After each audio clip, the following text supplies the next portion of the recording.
अस्सलाम वालेकुम नाजरीन, आज का जो हमारा इशू है वो भी बड़ा इम्पॉर्टेंट है और ये इशू एक बार मैं फिर समझता हूँ कि अलबरका बैंक की इस वक्त जो तर्ज़ बैंकारी है वो इंतहाई मुनफरिद है और इससे मैं समझता हूँ कम से कम मैं बहुत इम्प्रेस हुआ हूँ। और मेरे इम्प्रेस होने की वजह यह है कि देखिए, हम कई दफ़ा जो है इंतज़ामी एग्जेक्टिव्स को, स्टेट बैंक को, बैंकों की मुख्तलिफ पॉलिसीज़ को यकीनन क्रिटिसाइज़ करते हैं और स्टाफ के फेवर में करते हैं,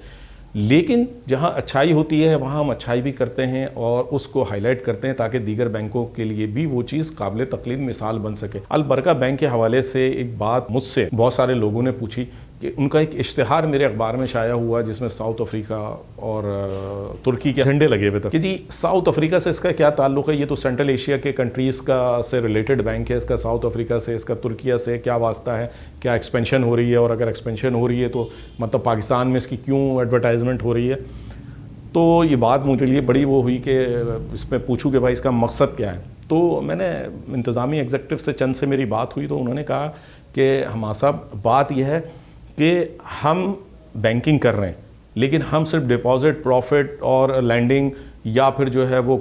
डिजिटलाइजेशन, ये तमाम चीज़ें अपनी जगह, लेकिन उसके साथ साथ हम अपना रोल प्ले करते हुए मईशत के फ़रोग के लिए, इंपोर्ट एक्सपोर्ट के लिए क्या रोल अदा कर सकते हैं, हम उस पर भी नज़र रखेंगे। और हम इंटरनेशनली इस हवाले से देखना चाहते हैं कि पाकिस्तानी मईशत को सपोर्ट देने, पाकिस्तानी ताजरों को सपोर्ट देने, पाकिस्तानी ताजरों को मार्केट फ्राहम करने के हवाले से हम क्या कर सकते हैं। उन्होंने बताया कि राइस के हवाले से साउथ अफ्रीका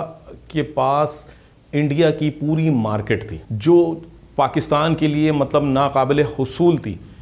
गुज़िश्ता साल इंडिया में जो भी क्राइसिस आए चावल के हवाले से, तो उसमें इंडिया ने पाबंदी लगा दी अपने एक्सपोर्टर्स पे कि वो माल नहीं बाहर भेजेंगे।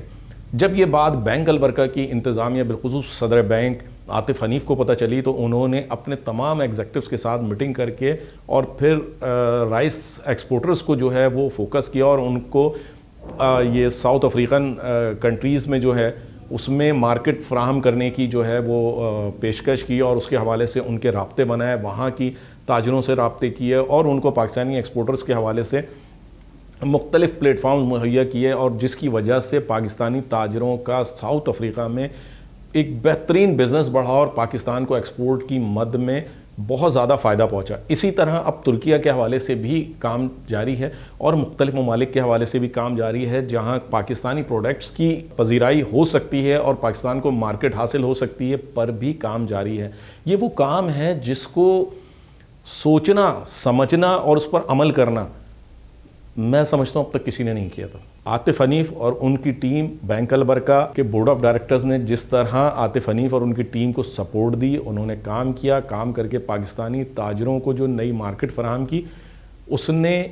एक नया ट्रेंड पैदा किया बैंकिंग में कि आप क्या कर सकते हैं, आप क्या कुछ नहीं कर सकते, आप बहुत कुछ कर सकते हैं। लेकिन अगर बैंक काम करना चाहे, लीडरशिप काम करना चाहे, लीडरशिप में अहलियत हो, तो ये वो सवाल हैं कि जो आज बैंकिंग इंडस्ट्री के लिए इंतहाई अहमियत के हामिल हैं। और देखना यह है कि आतिफ हनीफ ने जो किया, आतिफ हनीफ जो कर रहे हैं, उस पर बैंकिंग सेक्टर क्या रद्द अमल देता है, किस तरह उनकी पॉलिसीज़ को आगे बढ़ाते हुए पाकिस्तानी ताजरों के लिए नई मार्केट्स फराहम करने में अपना किरदार अदा करता है। यकीनन ये बहुत ज़रूरी है क्योंकि मईशत की तरक्की के हवाले से ये एक इंतहाई इस वक्त के दौर में अहम ज़रूरत है कि आपके पास डॉलर्स आएँ, आपकी मार्केट बढ़े, आपके ताजरों को मौक़े मिलें।